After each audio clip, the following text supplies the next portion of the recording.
Nous allons voir un nouveau tutoriel sur Ciel Compta Libéral 2019 sur jean-pierre-villade.com. Donc pour terminer vraiment sur cette thématique de la saisie, on va voir un petit tutoriel très pratique concernant donc la liste des écritures. Alors c'est vraiment très intéressant puisque ça va vous permettre de consulter donc les écritures à tout moment et sous différentes formes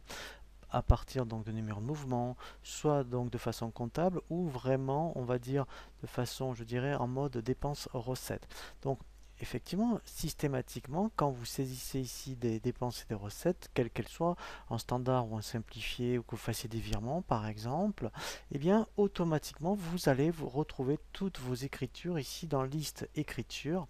Voilà, donc ici, vous avez donc les trois possibilités pour consulter vos écritures, soit en fonction des numéros de mouvement que vous voyez donc ici, et sinon après vous les avez donc ici sous forme de dépenses recettes, et ici vous pouvez dire je veux voir, donc on peut dire je peux tout voir, voilà, donc là j'ai mis qu'à partir du mai, je vais reculer un petit peu, donc là si je mets jusqu'au 2 mai par exemple, il va y en avoir un petit peu plus peut-être, voilà,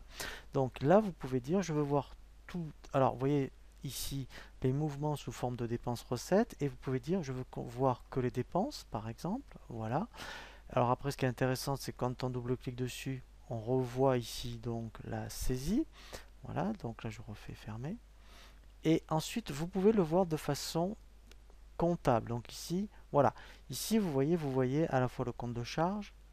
et la TVA. Et après, effectivement, on voit aussi, après, oui, donc les postes de trésorerie. Voilà, donc ça, c'est vraiment euh, comptable, hein, voilà, donc, et aussi, ce qui est intéressant, c'est qu'on peut consulter un poste. Voilà, vous voudrez consulter le poste 626. Ouais, ici, par exemple, le téléphone 62600. Et bien, quand on fait consulter le poste, on a toutes les écritures et on peut choisir ici la période. Donc ça, c'est vraiment très intéressant parce que depuis la liste des